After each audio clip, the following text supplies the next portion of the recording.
took my girl to Cedar Point to see. She got stuck on Cedar Point and wouldn't come home with me.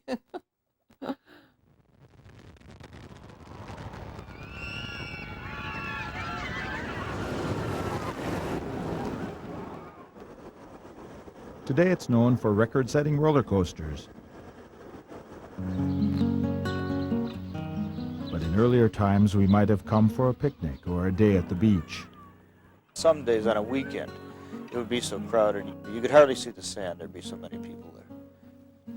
Since 1870, millions of Americans have traveled to Cedar Point for summer fun. To this day, people pull out photos for us of their grandparents at Cedar Point in 1910 or 1914. So many people said, I met my wife there, I met my husband there. And this goes back to the 20s, the 30s, the 40s. One of the few surviving examples from the golden age of summer resorts, Cedar Point has endured world wars, depression, and changing times. People that visit the park can reminisce and remember what Cedar Point was as far back as their families go. Cedar Point Memories presents a nostalgic journey through the remarkable 125-year history of one of the world's most enduring amusement parks. It's just in my roots. I walked there when it was dirt, before there were sidewalks. You could go and take the ferry and eat, see friends, and now I take my grandkids.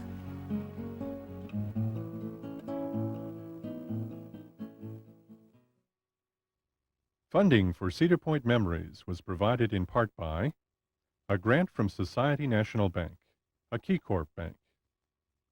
Additional funding was provided by Johnson & Higgins Unison, providing real-world solutions for risk management, employee benefits, and business insurance programs. Additional funding was also provided by the supporting members of WBGU TV.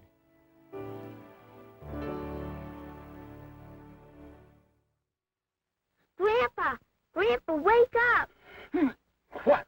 Wake up! What's that? Wake up, Grandpa! Oh, Billy, what are you so excited about? Dad says we're all going to Cedar Point soon. Well, that's worth getting excited about. Yeah, but I wish we could go today. Why don't we? Right now? Certainly. Well, how will we get there? You'll make believe. Cedar Point fun is an adventure of the mind, too. We just close our eyes, think of all the fun we've had there. Imagine ourselves at Cedar Point. Can we really do that? Just believe in what fun can do, Billy. Believe in what fun can do, Billy.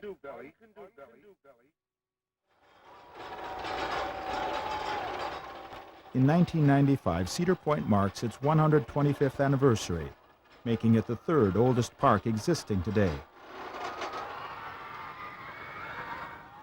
Located in Sandusky, Ohio, it is consistently rated as one of America's top amusement parks. Annual attendance surpasses 3 million in a season lasting only 4 months. Modern Cedar Point has built its reputation on its record-setting 11 roller coasters. More than 6 miles of coaster track wind through, around, and above the park's 364 acres. Each year, rides seem to move quicker, stretch farther, and go higher than ever before, and growing attendance figures attest to the allure of each innovation. When it comes to being entertained, our appetite for the new and improved usually seems stronger than our devotion to the tried and true. But in our hearts and minds, we still manage to keep the old favorites around. The rocket ships didn't do anything except go up in the air and go round and around. But they were very sleek, and they looked something like Buck Rogers. It was like flying. You actually got up in the air and soared over the trees. And we thought it was pretty big stuff. The funnest thing I've ever seen was a sailor with his hat on in there, and his hat was sticking to the wall, and his pants were riding up, and it was just the funniest thing I've ever seen. When you come out, you felt a little bit like you've been inside of something, and you kind of wanted something inside you to maybe be out. They had actual people run with guns towards the train, and we had to shoot them, and and we did a pretty good job, I think. We got them all the bad guys. There were no seat belts in those days, and it threw me forward, and the wooden seat was stuck to my pants, and I was able to look down and look at the rails underneath the seat. I didn't ride it too often because it was a wicked ride. Each generation coming to Cedar Point has had its favorite attractions and challenging rides. And sometimes just the mention of the old names can bring a smile, like the Jumbo Jet, the Bubble Bounce, the Wild Mouse, the Caterpillar, the Yankee Bullet, and the Bug.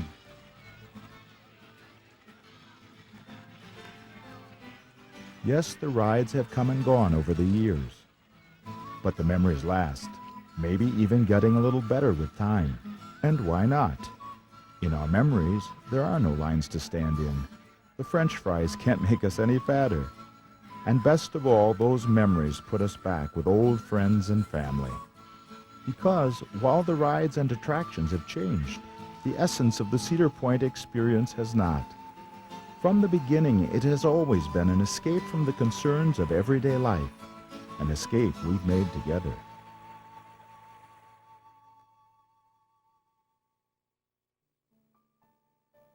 Long before there was a Midway, hunters sought the first game at Cedar Point, while fishermen could be found living in shacks here during the fishing season. Through the mid-19th century, Cedar Point was an isolated peninsula. Located in Lake Erie, just north of the city of Sandusky, it took its name from the cedar trees that once covered the area. In 1870, entrepreneurs began providing the adventurous with crude facilities to enjoy the point's natural resources. From the start, the main attraction was the beach. An editor for the Sandusky Register boasted, "There is no finer place for bathing in the world. The beach is broad with the finest and whitest sand. The bottom of the lake is smooth as a house floor and slopes gradually to any desired depth of water." As word of the beach spread, a larger, more permanent bathhouse was built to accommodate the growing crowds. In 1888, the Grand Pavilion was constructed by the Cedar Point Pleasure Resort Company. Originally bordered on three sides by a large porch, the building also had an open observation tower. Now visitors could relax in a touch of elegance and enjoy the cool lake breezes.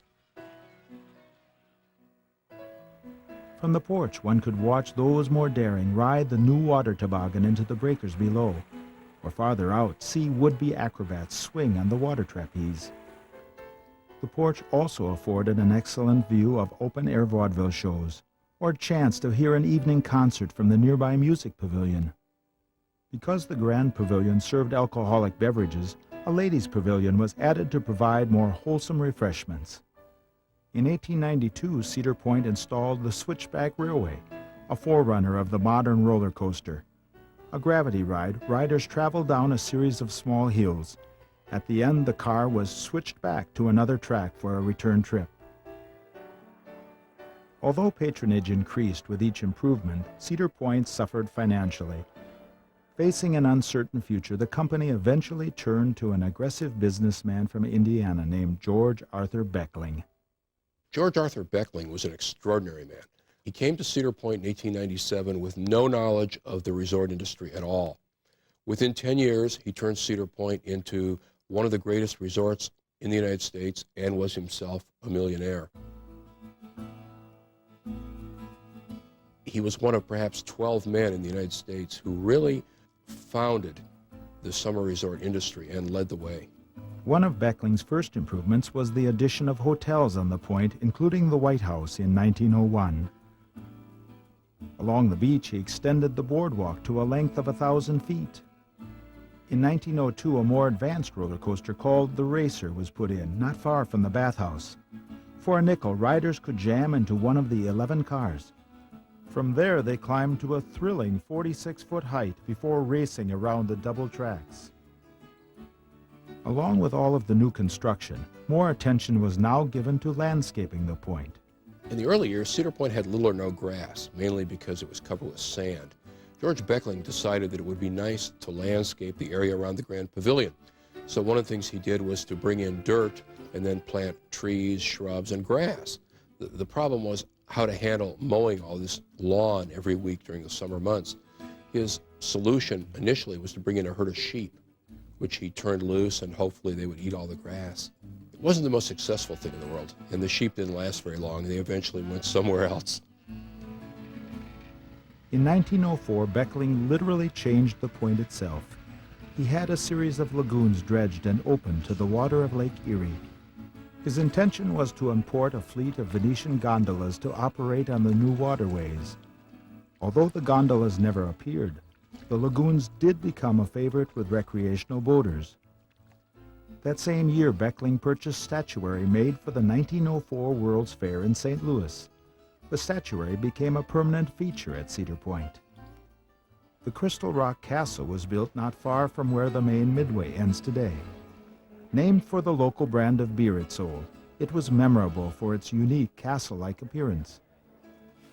New construction continued into 1905 with the building of the Hotel Breakers. While previous accommodations had offered no more than 60 rooms, the Hotel Breakers started with 600. Later additions would bring that total to 1,000. At its center was a circular rotunda 5 stories high. The inside of the rotunda was open with balconies on each floor. The ground level was polished wood covered with wicker furniture. The hotel's wings were angled so that each room could have a lake view. A covered walkway led to an extended porch on the beach.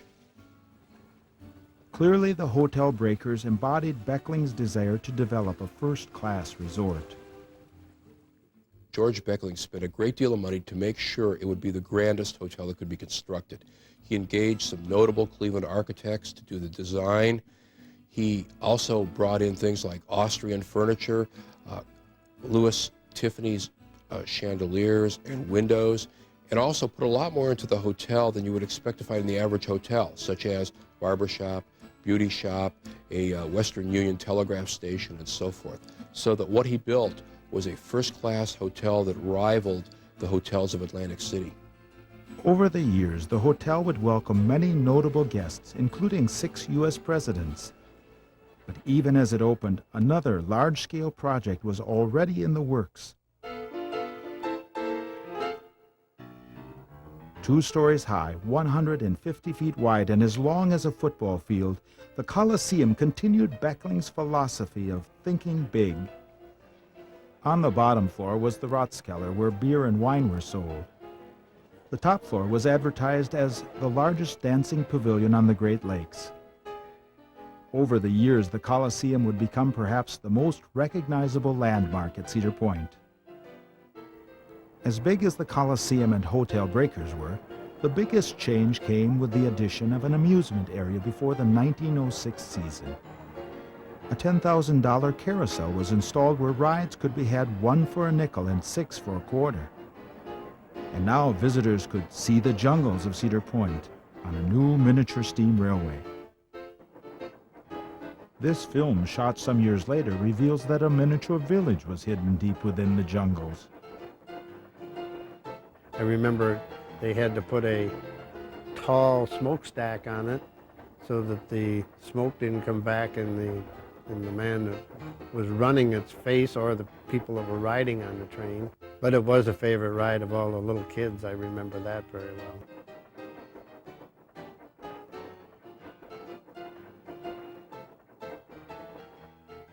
The amusement circle, as it was first known, was actually a half circle that ran from the boat landing on one side of Cedar Point to the beach on the other. Along the way, a souvenir picture gallery invited all to look pleasant, come in, and don't break the glass. While a sign on the bowling alley reminded the undecided that a bowler never gets appendicitis. And if not knowing the future proved a burden, you could always have your hand read by a scientific Egyptian palmist. Would-be pilots could ride the circle swing, described as the nearest successful approach to the airship, while future sailors had a trip to Rockaway, a simulated boat ride. And for those who didn't make it to the jungles on the miniature railway, there was even a wild animal show. When George Beckling decided to put an amusement park in, he did it only because he knew it would make money. Actually, he didn't like amusement parks, and he really thought it would give a shabby appearance to Cedar Point. So he put it in strictly as a business venture. In reality, when he did advertising or produced a brochure, he didn't even mention that he had an amusement park here.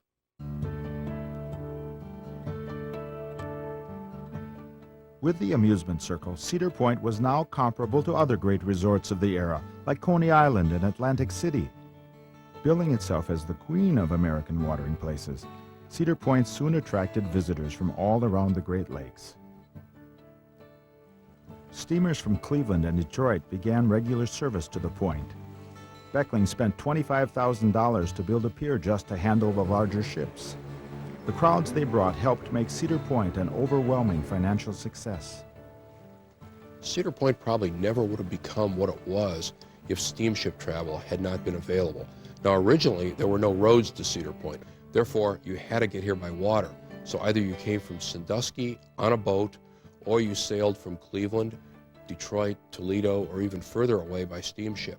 You have to understand that on given days, as many as 8,000 people would step off of steamships onto Cedar Point. Interurban railways like the Lakeshore Electric brought people from Toledo, Cleveland, and towns in between. The electric railway, the interurban, came from Cleveland and from elsewhere and actually deposited people in Sandusky ready for a steamship trip to Cedar Point.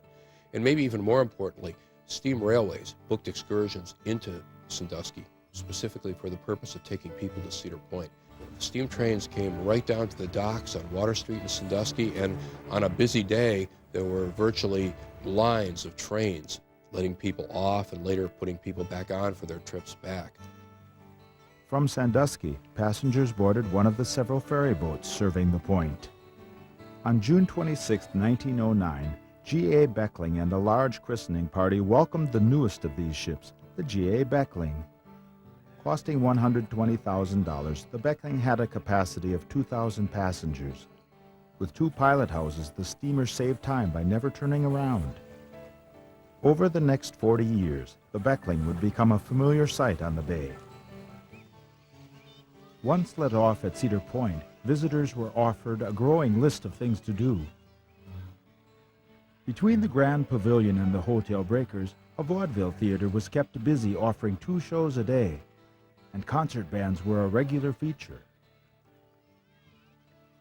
But as well attended as these attractions were, the beach still drew the biggest crowds. Sometimes there were so many swimmers, they would have to take turns in the water. I thought it was so strange that they blew the whistle, and my Aunt Cora said, well, that means everybody gets out of the water and we go in. And then they blew the whistle again and we had to get out, and more people went in. It was like taking turns. As the number of bathers increased, the bathhouse expanded several times, eventually covering 4 acres of sand. With 1,000 small changing rooms, Cedar Point claimed the largest bathhouse in the country.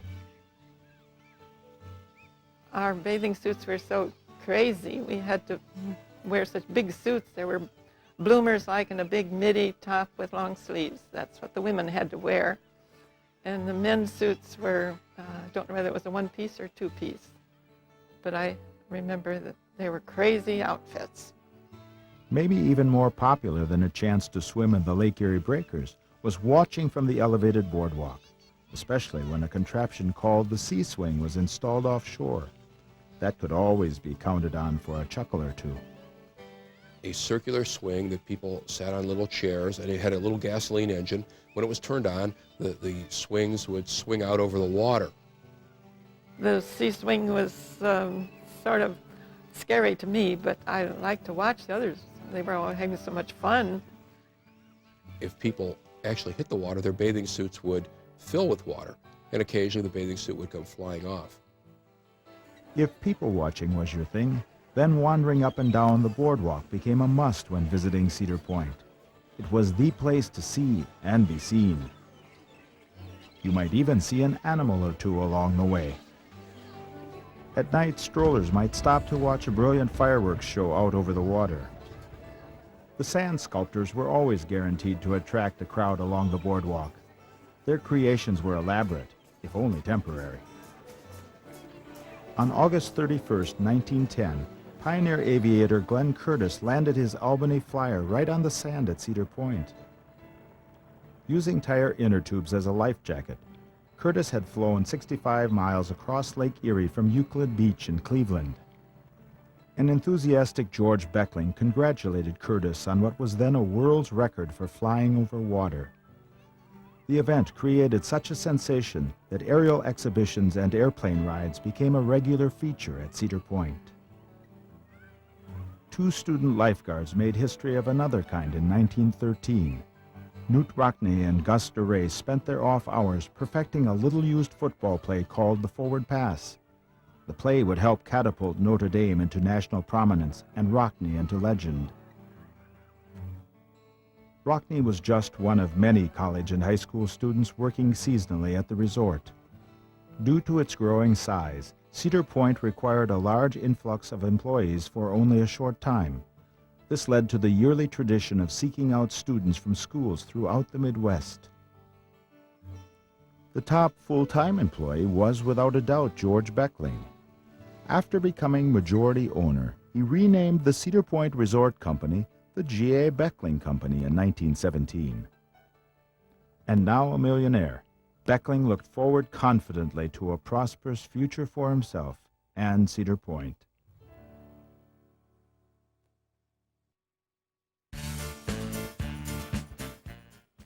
By the 1920s, Cedar Point was drawing enough people to support the operation of 3 roller coasters. Joining the racer were the Leap the Dips coaster installed in 1912 and the Leapfrog Scenic Railway, which made its debut in 1917. Clayton Wisely remembers riding the Scenic Railway in 1921. It was the first time his family had ever seen a roller coaster, and it looked like a good way to see the sights. I think Dad took us on that about the first thing we got there. He liked to look around and see everything from high points, and we went up and the ride was slow and smooth, and Dad was looking all around and, oh, this is wonderful. He just got a good start and we went whoosh, and that was the last anybody said anything. Everybody grabbed until we got around all the circles and up and down, and we got off. My mother was kind of a German background woman. I can still see her stomping off. I don't know why Papa had to take us on that thing. I don't think Dad even thought about going down like that, and yet he had seen it, but anyway, it wasn't like he expected, I don't think, or I don't think he'd have taken us on. Many families, like the Wisleys, made their first visit to Cedar Point with the advent of the automobile. In 1914, a 7-mile road called the Chaussee was opened along the peninsula. From then on, families could drive directly to the resort. Although the road suffered from the harsh Lake Erie weather, the number of people arriving by car grew steadily. By the mid-20s, single-day visits became the most typical way to visit Cedar Point. At first, parking was limited to small lots around the rides. When more space was needed, cars were diverted to some of the wooded areas. Here a crew attempts to coordinate traffic while poised to block the way of any renegade motorist. Sound familiar? As single-day visits became the norm, Cedar Point began to feel more like an amusement park and less like a resort. Oh, the beach remained as busy as ever.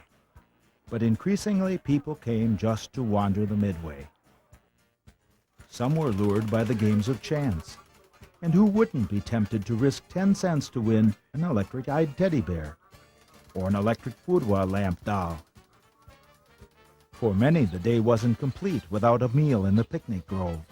You could leave your picnic basket there and the blankets and everything and go and swim and come back and it'd be there. Even if it was in the sun, sometimes people would pull it over into the shade for you. So it was really a good atmosphere. We trusted everybody. For the younger set, a kiddie land was opened in 1924. It featured perennial favorites like the seesaw and the slide. Starting in 1925, older kids could play in a novelty called Noah's Ark. If there was ever a unique concept, this was it. You went up an incline, and there was a pond of water about 2 or 3 inches thick with lily pads about this big that you had to step in the center. And as you went across, you got to the steps that went up. If you didn't step in the center, you got a wet foot. In the pilot house, Noah was there.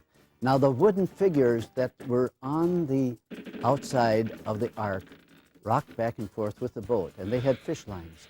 One was named Ham, which was supposed to be the son of Noah, but it was a fun ride. Yeah, it wasn't really a ride, it was just an experience. For a thrilling experience, nothing topped the Cyclone roller coaster. Installed near the beach in 1929, the ride towered over all others when it came to excitement. When you would drive to Cedar Point on the chaussee, you knew you were getting close when you could see the roller coaster. In 1929, Cedar Point made their last contribution of the old Cedar Point era to the Midway, and that was the Cyclone roller coaster.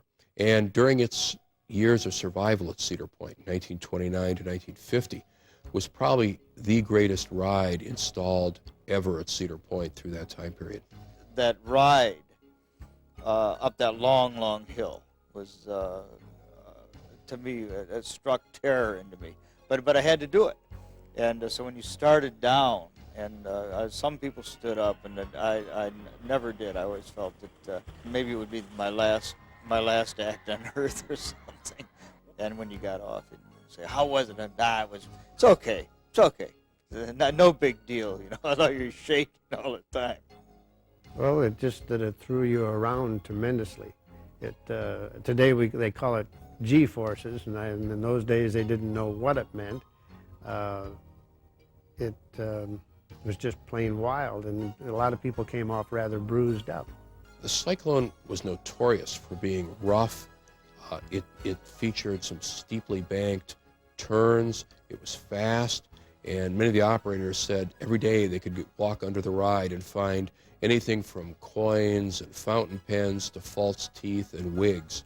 Probably, unless you really like to beat yourself up, you didn't ride it too often. In spite of the excitement of the Cyclone, the Great Depression proved to be an even rougher ride for Cedar Point in the 1930s. George Beckling's death in 1931 only served to underscore the end of Cedar Point's golden years. People still kept coming, but the crowds grew smaller and spent less. And while expansion once was the hallmark of the Beckling years, management now struggled just to keep things going. You would have noticed weeds growing in the flower gardens. You would have noticed cracks in the cement walkways. You would have noticed buildings that were badly in need of paint, and some that were so rotted that people said they were only held together by paint. These are a lot of things that George Beckling wouldn't have tolerated, but the people who followed him had no choice because there really was no money during the 1930s to improve Cedar Point or even maintain it. One investment that was made came in 1939 when the second floor of the Coliseum was renovated. Most recently a skating rink, the entire floor was converted into an Art Deco ballroom. Cedar Point hoped to cash in on the big band craze then sweeping the country. An immediate success, NBC was soon carrying live radio broadcasts from Cedar Point. George Mayer, who emceed at the ballroom in the early 60s, recalls the view from the stage.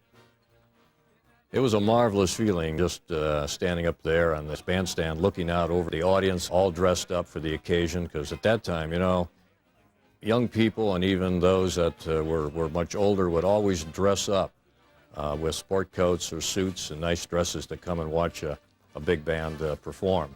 They would gather around the bandstand oftentimes and just watch the band perform and just listen. And then of course, they would enjoy dancing as well. But it was very exciting just to sit up there on stage, be up there, be part of this, and just look out over the ballroom floor and see all these people enjoying themselves immensely. It would really give you a thrill just before they would, you know, open the curtain and whatever band would hit a big note back behind the curtain, and it just gave you chills. It was really a neat thing to do. Probably in our memory of being teenagers and so on. And that's probably the outstanding memory, is our experiences with the big bands and coming over to the ballroom. At its height, the ballroom was open 7 nights a week and Saturday afternoons, and the revenue it generated was critical to Cedar Point's survival. Also important during this time was the continued patronage of nearby communities. The war years of the early 40s did bring an improved economy, but they also brought rationing and travel restrictions. Eventually, the Big Lake steamers and railways could no longer be counted on to bring crowds from cities like Cleveland and Detroit. As it had decades earlier, Cedar Point would depend on the people from Sandusky and the surrounding areas to keep operating. Now, second and third generations of families were in the habit of coming to the point.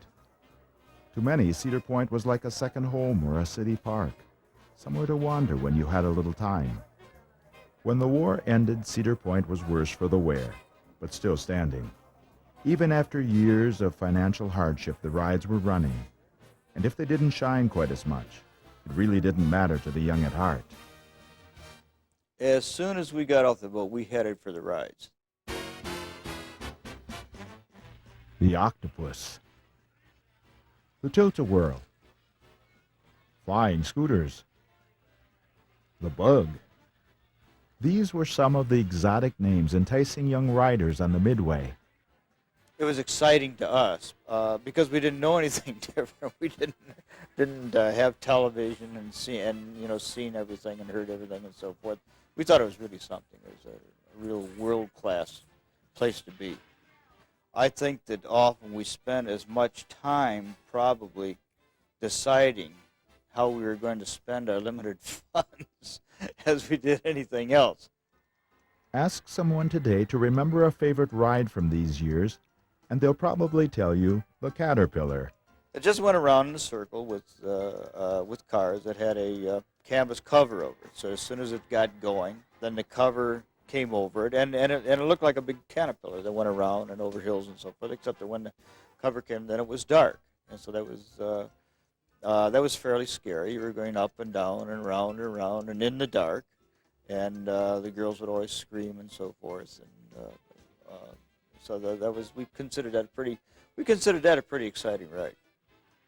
In the days before special effects, the Eden Musée Wax Museum could be strangely captivating, especially in the Chamber of Horrors.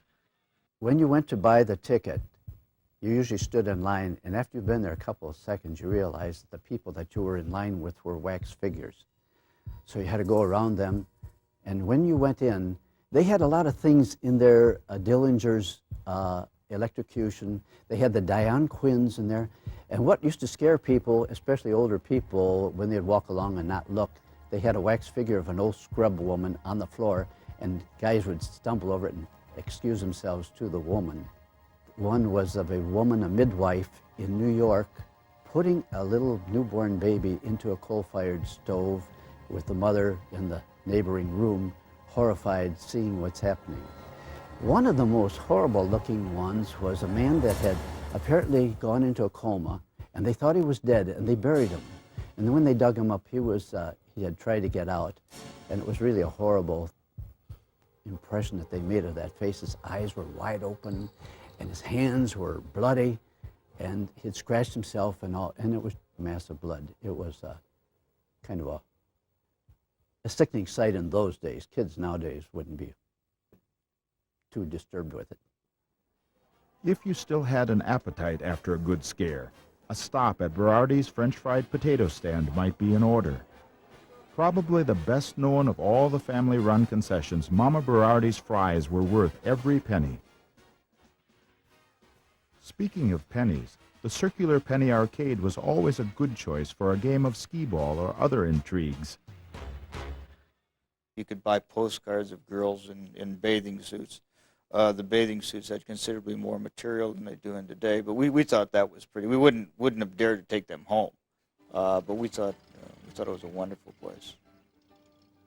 My husband heard at work that the beach was open, and we decided to go. We hadn't been anywhere for all during the war years because of rationing, my husband's job, and our big family. And finally we were able to get 2 new tires. So we thought, well, we'd try it. Well, the kids were simply stunned when they saw the water. They were noisy. They just point here and there, and they were really excited. And then when we got to the beach, why, they were just overjoyed, I guess. They'd never been close to the lake or seen anything like it, so it was completely new to them. They were afraid a little bit. But then there were other children there, and they were running around and such, and it didn't take hours long to be doing the same thing. Before leaving, Dolores's children decided they wanted their own special souvenir. They weren't ready to go home. They wanted the sand, so they decided they were going to take some home. They knew that there were some bags in the car, and they were going to fill the bags, which they did. My husband had them first make a sandbox for it, and they just hoarded it. They could play in their other dirt, but they kept the sand. A trip to the beach in the 40s didn't have to be as daring as the days of sea swings and airplane rides. Sometimes it was enough to hang out with friends or spy on the neighbors. It was fun to watch because they looked so different in swimsuits and they just in their street dress, that I think that we had a lot of fun being kind but not kind and wondering if we looked as different to them as they did to us. And for those without much money, you still couldn't beat the cost of a day at the beach. The beach at the time was free, so really all you had was your quarter for the round trip ride on the boat, and if you wanted to get a cold drink or something like that. Otherwise, there was no other expense. And that made it kind of nice. I guess you could relate it to the spring break activities in Florida now. It was something we look forward to in the summer. Usually you had a portable radio and a blanket or a towel along with you. Usually if you were in with a bunch of boys, why the main topic was the girls sunning themselves on the beach. And the same way for the girls. Yeah. If you were a regular visitor to Cedar Point, more often than not, your journey began at the Cedar Point Landing in Sandusky. There you boarded the G.A. Beckling, bound for yet another trip across the bay. She carried all kinds of cargo. She carried the mail back and forth to Cedar Point all the time. She also carried the freight, the food for the restaurants. Anything that Cedar Point didn't make over here themselves went over on the Beckling, including sometimes teams of horses. For people living nearby, the Beckling was a convenient way to get over to the point. But it is the adventure of the trip that most people remember. I remember you get on the boat and it would lean towards the dock, and you swear it wouldn't straight up, and then it, you'd straighten up, and once you get out in the water, I mean, it was, just a regular boat. We thought that the Beckling was probably something comparable to what Mark Twain wrote about on the Mississippi River. We always considered that we were running the boat, and we just stand right up in the bow, and when we got tired of doing that, we'd go down below and watch them shoveling coal. The engine room was attractive because it had such huge pistons, and you could see the steam rising. It was beautiful. It was maintained like a work of art. Very well painted, black and red and green, and then the chrome and the brass parts were kept polishing. It was almost like a mirror. And to watch those big drive arms work, those side paddle wheels then and so on, and the smell of the oil, hot oil, fuel and so on. There was an odor of steam and oil that it wasn't exactly a perfume, but it was a pleasant odor that people enjoyed. It took 20 minutes to get to Cedar Point from Sandusky, and a lot of times people would just sit there or stand next to the rail and look down and watch those engines going around. It was you quite always had something to go down do. there. That was Definitely. always, you had to just take a quick trip down there and back before you got over. The pilot, the captain, would stop the engine and come gliding in, and then suddenly they'd throw them into reverse, and it would just be this whole wash of water and steam, and the lines being secured and so forth. And then they'd put down this big gangplank, and everybody, the whole crowd would just, rush ashore. If you lived in Sandusky, you didn't have to go to Cedar Point to enjoy a ride on the Beckling. There was an ice cream store in downtown Sandusky called Isley's. They had the best ice cream bars, and it was a real treat because they had someone selling those ice cream bars on the ferry boat, And I always would remember my parents buying me an Isley ice cream bar. And sometimes on a hot summer night, when we couldn't sleep, we'd load the family in the car and go down and get on the Beckling, get on the steamer, and ride across the bay over to Cedar Point and back, just in the cool of the evening, to cool down before we go to sleep. At night, it would look so neat to look out there and see this big, it looked like a big birthday cake coming across with all the lights and everything on it. And they would have an accordion or maybe a three-piece band, and on a real nice quiet night, you could hear the boat coming across the water with the band playing. That used to be quite a thing too. People used to go down the dock and just watch the Beckling go back and forth. By 1951, new maritime laws and rising costs brought an end to the 42-year run of the Beckling. After sailing more than 300,000 miles back and forth across Sandusky Bay, she made her last run on Labor Day. The following June, she was towed away to Wisconsin to be used as a floating warehouse. And somehow you could feel the ghost of George Beckling himself go with her. The times had changed. Our way of doing things had changed. And now the time had come for Cedar Point itself to change. By the 1950s, it was hard to find much evidence of Cedar Point's glory years. The Cyclone roller coaster was gone, leaving Cedar Point without any coaster at all. The lake pier, once busy with passenger steamships, was now simply Fisherman's Wharf. Even the resort's centerpiece, the Hotel Breakers, had seen better days. Cedar Point found it hard to compete in the age of color television and superhighway vacations. But in the midst of adversity, there were small steps towards survival. In 1952, a new 10-ride Kiddieland was added to the Midway. And in 1955, a new game called Fascination debuted. A mixture of bingo and tic-tac-toe, the game could be, well, fascinating.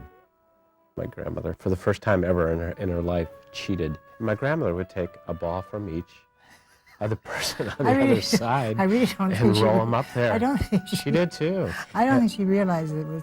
I don't think she thought of it as cheating. Oh, yeah.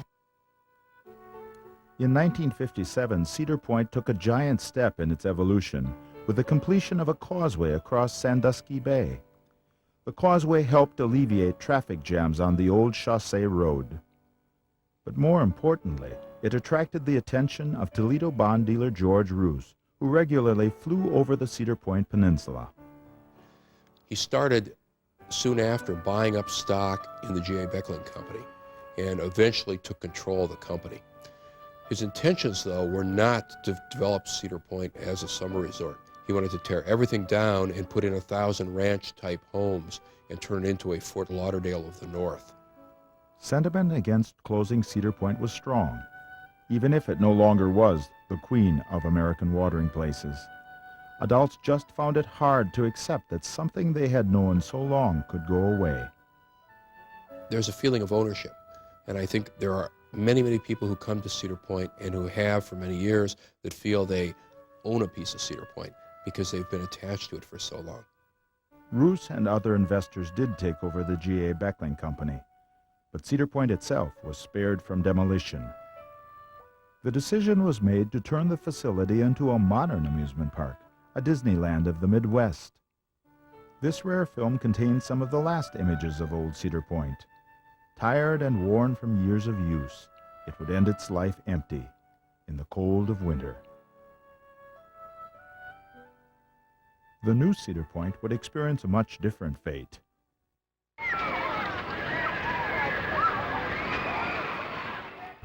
Starting in 1959, Cedar Point came alive once again with innovative sights and sounds.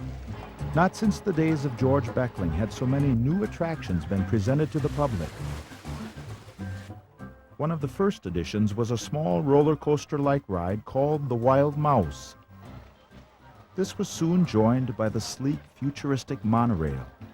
The monorail lasted only a few seasons at Cedar Point, but for a short time it was the most profitable ride on the Midway.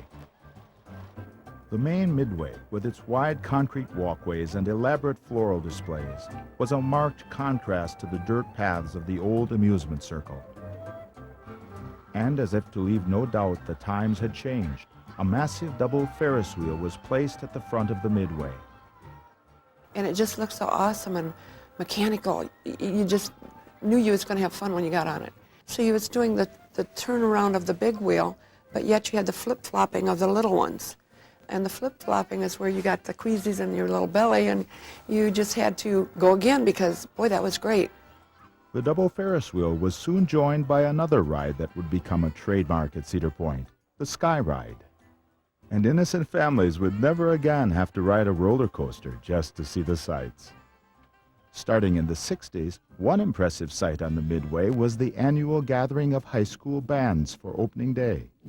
Band Day, opening day at Cedar Point was a lot of fun because there were, I don't know how many bands there were, but it seemed like there were thousands of kids, and there were directors everywhere, and we were up on the beach to play the national anthem and probably some Sousa marches. I really don't remember all that. But then we'd march around the park after we did the initial song. And I remember one guy in the trombone, I played trombone, one guy in the trombone section who was kind of marching along and put his slide right through one of the trash receptacles on the Midway. The mill race was installed in 1963 and lasted 30 years before being replaced by the Raptor roller coaster. At the time it was built, it was only the second flume ride in the world. 1964 saw the completion of the park's first roller coaster since the cyclone in 1929. Named in honor of Sandusky High School, the Blue Streak was 72 feet high and 2,400 feet long. And that was like the big thing, oh boy, they're bringing a Blue Streak in. And you've got to ride the Blue Streak because, you know, it's named after us. So we all went over to check out the Blue Streak. And it was like the biggest monster I've ever seen in my life. Oh, I can still remember the first time I went on. It was the thrill of a lifetime. You know, I mean, it fast, and you flew out of your seat. And it's, well, I'll never forget it. And I think that from that moment on, I just love roller coasters, any kind. George Beckling's lagoons were put to a new use with the introduction of the Western Cruise Riverboat ride. And the Cedar Point and Lake Erie Railroad began carrying its first passengers in 1963. The list of rides and attractions has continued to grow over the last 35 years. Some have come and gone after only a few seasons. Others remain to become the new old favorites, like the Space Spiral, Cedar Downs, and Jungle Larry's Safari Island. In 1968, Frontier Town opened near the site of the old Lake Pier. In addition to its western theme, it featured a second water ride called Shoot the Rapids. The first trip in any year to Cedar Point was always to find the new ride, the new attraction. Every year was sort of marked with the new ride, and always when you first went over there, that was the first place you stopped, and then you visited your old favorites. The Cedar Point that stands today bears little resemblance to the Cedar Point of preceding decades.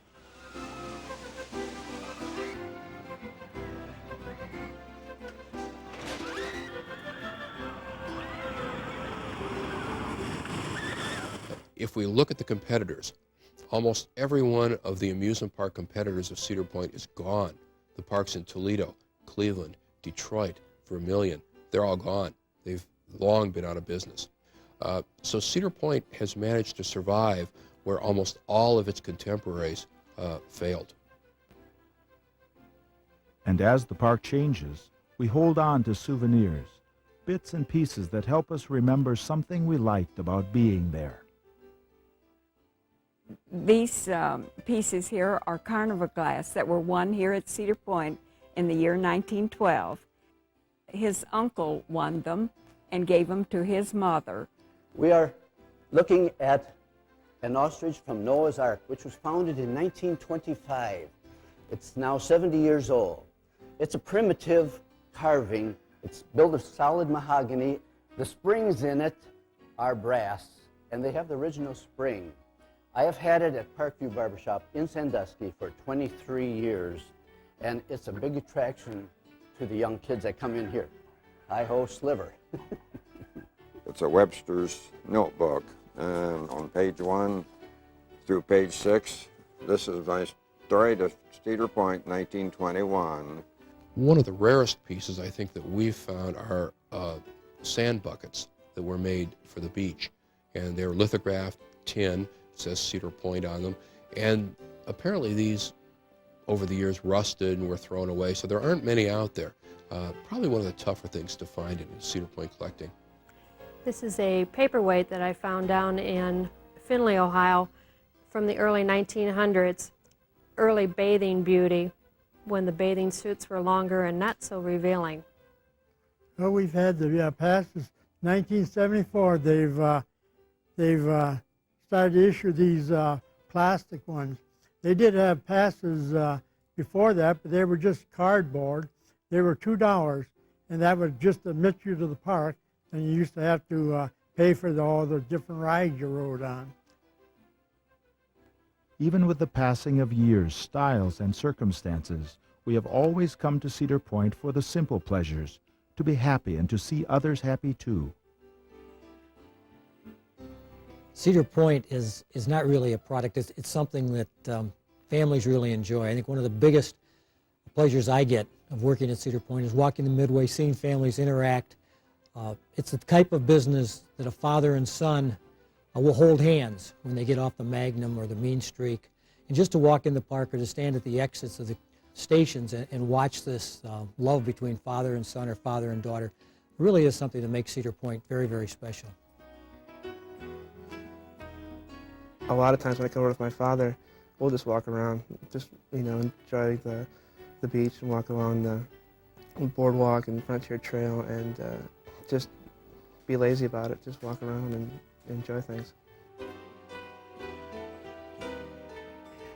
I think the reason that we enjoy coming back to Cedar Point every year is that we've seen our children grow up here from, little tykes going on the kiddie rides to the roller coasters, and, they've learned to swim here at the beach at the breakers, and it's just something we look forward to every year. My husband had the idea when we first started coming here and staying at the breakers that there were beautiful statues everywhere, and he said, let's take a picture of the boys when they're small, and every year that we come, just take another picture and see how they get larger than the statues, and it really happened. They were under the statue's arms, and now they're bigger. And it was kind of fun to compare the pictures from year to year and see how much they changed. And another thing, if you really enjoy people and want to talk, always wear a watch to Cedar Point, because one day I decided I was going to count how many times I was asked the time of day. And that day happened to be one of the biggest. I think 10 times I was asked, ma'am, could you tell me the time? So if you really want to talk to someone, always wear a watch to Cedar Point, and they'll ask you. And my closest buddy and I had spent the day over here. We were getting ready to leave, and we were walking down towards the beach. We had a couple strings of tickets we wanted to get rid of, and we saw these two pretty young ladies in their bathing suits coming up from the beach, and we stopped them and gave them the tickets. And that was the first time I saw Pat. He was in the 11th, and I was very impressed, very impressed, and very nervous, and he was a big flirt. It just went on from there. I knew what I was doing.